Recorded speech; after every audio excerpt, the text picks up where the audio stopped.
Hello,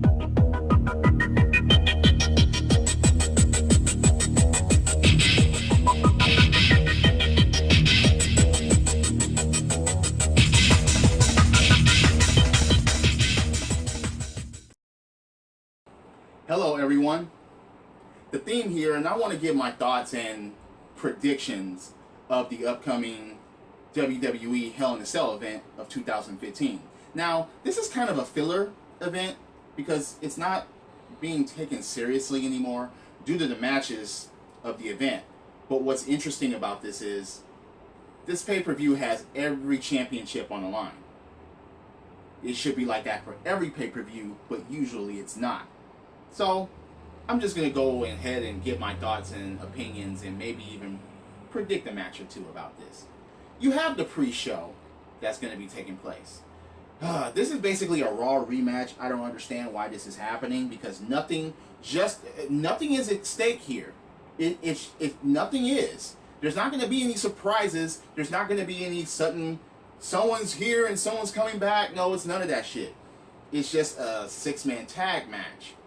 I mean, this could have made it on a main show, or one-on-one matches could have been split off of this. You have Dolph Ziggler, Neville, and Cesaro versus Sheamus, Rusev, and King Barrett. I don't know. Regardless of who wins this match, it's not even motherfucking gonna matter. But the interesting part about it is Mr. Money in the Bank is at least in attendance, and we know it. Could that be a setup for Sheamus running down later and cashing in?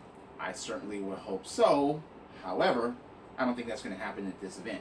I would love it to, because the two people in the WWE Championship match, I mean, I'll just go over that later. So that's just the opening and the warm up the crowd. I'm not sure if it's actually going to do it, but I predict that the heels are actually going to steal the match, just like they did on Raw. Now it's either or here. It could be, a zigzag to a red arrow. That would be interesting, because that would be a great way to start. Anyway, so okay, I'm not sure how the matches are going to go as far as order wise, but I'm just going to name them one by one. You have the Intercontinental Championship match. Intercontinental Championship match. My favorite belt of all time. Who the fuck out there thinks that Ryback is actually going to get this championship back? Anybody? Seriously? No.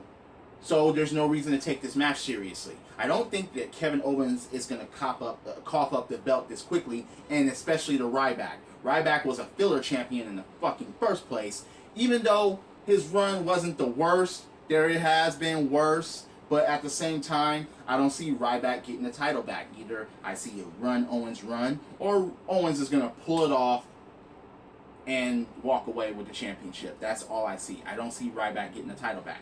I just don't. It just doesn't make any sense that way. To me, it doesn't make any sense. Anybody else has an opinion about that, please? I welcome it, please.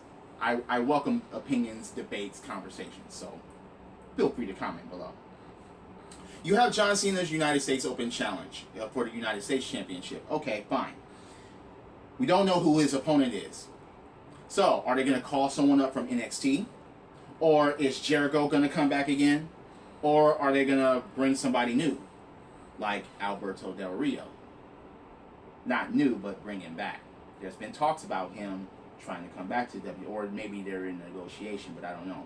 I would love to see Samoa Joe. I'm just going to throw it out there. Samoa Joe hits the main roster, takes the U.S. title, so Cena can take his time off like it's rumored. That would be absolutely outstanding. That would be great. Please, I would love that to happen. I don't hate John Cena, okay? I'm indifferent with him, but I would love that to happen. It shakes things up. It will be something new, and it will be a cool program to go on. Samoa Joe, United States Champion. That would be cool to me. That's just my opinion. Okay, so you have the Tag Team Championship match. New Day versus the Dudley Boys. Love the Dudley Boys. The New Day rocks. Yes, they do. I'm sorry, I have to admit it. They grew on me, okay? It's the silliness and the fact that they still get it done in the ring. They do. Each and every one of them has their different styles, and they can actually wrestle. They can actually put on a good tag team form of a match. So I do see the Dudleys winning. I just do. I see them winning the championships this time. I said the last time that the New Day was going to walk out with the belts, and they did. This time, at this event, I think the Dudleys are going to pull it off and actually get those copper penny belts. Hate those belts. You'll never see those belts here. I just won't ever get that shit. Even for collector purposes, I just won't get them. Okay, so, alright, you have the Divas Championship match. Anybody taking this seriously? I mean, okay, the figure eight. That's all I gotta say about that. Figure eight, no critique of the match. Figure eight, she's gonna retain. Charlotte's gonna retain, that's it. Okay, we're done there. Fuck, we're done there. So, Roman Reigns versus Bray Wyatt. This can go either or. I think there's gonna be a bit of interference from both sides. Somehow that door's going to get open and people are going to get in there. Or people are going to come from under the ring. I don't know. But at the end of the day, I think that Roman Reigns is going to pull this off. Even though I would love Bray Wyatt to win, I think that Bray Wyatt is just not going to win. There's no boost up for Bray Wyatt if he wins this feud. There just isn't. Roman, however, has ways to go. Now, a lot of people don't like Roman Reigns. Complaining about him ever since earlier in the year 2015, even though he was the only one that would have made sense to win the 2015 Royal Rumble. That is just okay. Yeah, but I don't think that Bray Wyatt is going to come out the victor in this match. He could, but I don't think he's going to. Especially if the cage stays down, no one gets in. I think Roman Reigns is just going to take it. That could be the brutal match of the night, and I hope it is, because these two need it. These two need it. These two need to put on a hell of a brutal fight, a brutal match to keep this crowd into it, and both of them actually need it. Both characters actually need it. Whoever loses would still get praise if it's a good, brutal-ass match. It's a Hell in a Cell match. So I hope they perform. It's WWE, so it may be a long shot, but I hope they perform, give us a good match, and the victor will go to different places. I just hope that happens. So, okay, you have Seth Rollins against Kane. Masked Demon Kane. And if Masked Demon Kane loses, Corporate Kane loses his job. Anybody give a fuck about this?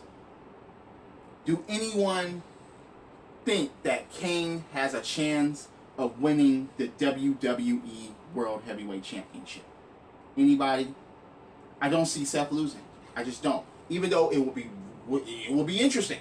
It will be interesting if Kane wins the championship and holds it longer than 24 hours. I would love for that to happen, but I don't see it happening. I see someone interfering like Big Show because of that quarrel that they had during the Lumberjack match.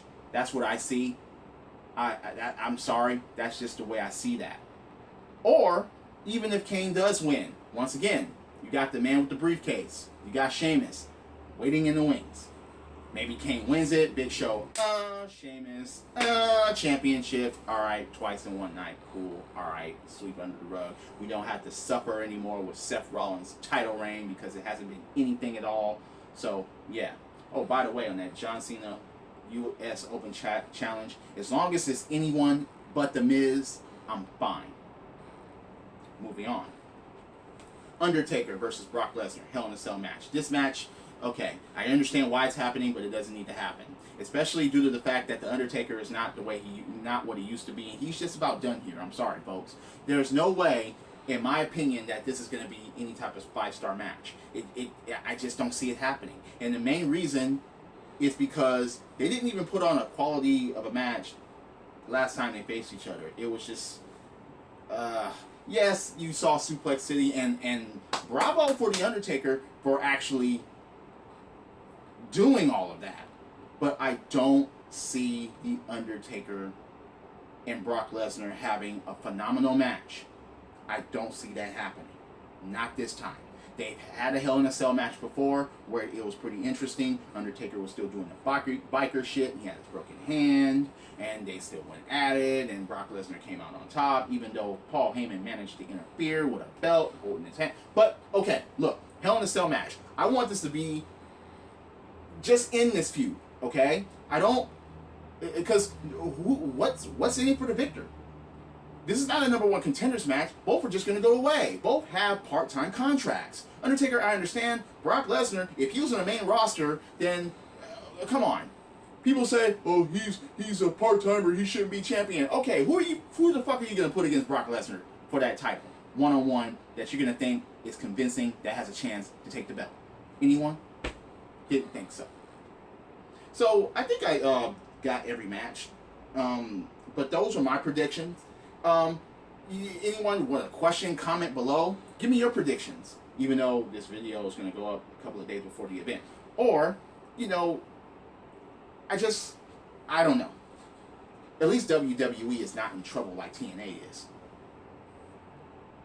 So, yes, drop kicks, body slams, throwing people over the top rope, both people hitting the floor, winning championships, except The Miz, because remember, dick licking plus animals equals The Miz.